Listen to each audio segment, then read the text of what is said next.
Welcome to Dr.Dorian's House of Killers, where we take a look at all your favorite killers and see how they could be implemented into Dead by Daylight. Today, we are taking a look at Kayako, the mother. Happy Mother's Day special. Roll the intro.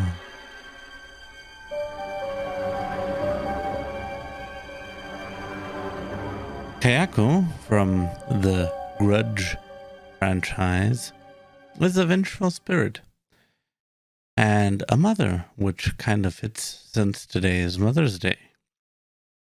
As always, we will start off with base stats.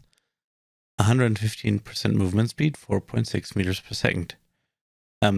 Size is medium. Terror radius is big.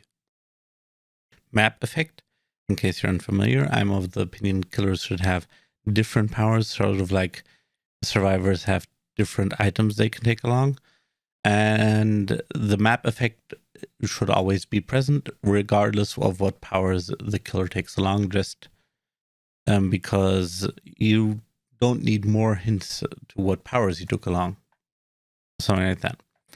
Map effect. Protection shrine. Praying at a shrine disables the cursed based abilities for 30 seconds. We'll get to that later. Power 1.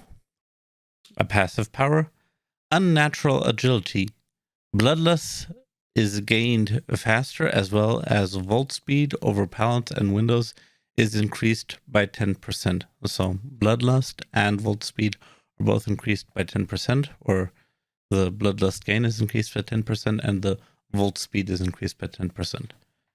Alternate power 1. Power strike. The mother can inflict deep wounds or fast break a wall or pallet by consuming 1 token. The mother has 2 tokens. A token recharges after 30 seconds. So instead of a normal attack, you can do a power attack, which puts somebody in deep wounds.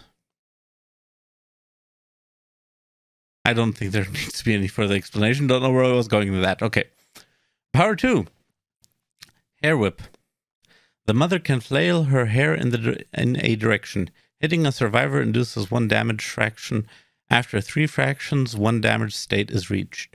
So similar to the new killer with the damage fractions that get accumulated. She has something similar. It's 3. The hair would be sort of like a area attack, like a cone, I guess, wailing around in that area. Maybe ducking could prevent damage, in depending upon how it's aimed. Maybe it could also be aimed up and down, as well as in the general direction. And of course, it being a cone, it would have an area of effect depending upon where it hits. Something like that, if I am making any sense.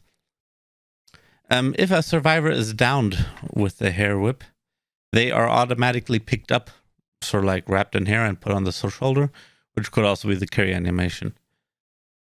The attack, however, only has a small to medium range, so it wouldn't be as long as any of the throwing weapons or the shooting weapons. It would more be in sort of in the range of a pyramid head, one of his his range attack thing. Maybe a bit shorter. Would have to test it out on the PTB. Power 3. Curse. Staring at a survivor, the mother can attach a curse to that survivor. Only 1 survivor can be cursed at a time. And then power 4. Possession. The killer can possess a cursed survivor, controlling that survivor for 10 seconds. The killer, when returning, has a reduced movement speed, reduced to the speed of a survivor. So, in effect, you have a reduced movement speed for 10 seconds, similar to the fact to the 10 which equates to the 10 seconds that you could control the survivor. I'm not sure how good it would be or how bad. You could probably use it very strategically. It could be pretty powerful or not at all powerful, depending upon the person. Alternate power 4. Cursed teleport. The killer can teleport in the vicinity of his cursed victim. The victim sees the killer, or the killer will spawn 5 seconds before the teleport is concluded. So this power would take around 5 seconds. there would be a sort of a ghostly image of the mother before where she will spawn. She doesn't know where the survivor is, so it's not like she gets a free finding of the survivor, but in combination with whispers or something, it could be used to locate a survivor pretty effectively. Anyway, she spawns, but or the ghost image is there. The killer can maybe even still walk around, and then after 5 seconds is teleported there, while the survivor has the option of running away, hiding, or doing something. And of course, the killer doesn't know what the survivor did unless there's scratch marks, I guess. But these 2 powers, as stated, can be the cursed powers, power 4 and ultimate power 4, through the shrines for 30 seconds. So, like Freddy's alarm clocks, more or less. Perks. Curse generator. 1 gen gets cursed at the beginning of the match for 1, 2, or 3 minutes. Repairing this gen reduces the repair speed of 30%, or the repair speed on this gen is reduced by 30%. If a survivor, after repairing the cursed gen, touches another gen within 1 minute, that gen gets cursed as well. So you don't have to finish repairing the cursed gen, but if you leave that gen and go to another gen and start repairing it, and 1 minute hasn't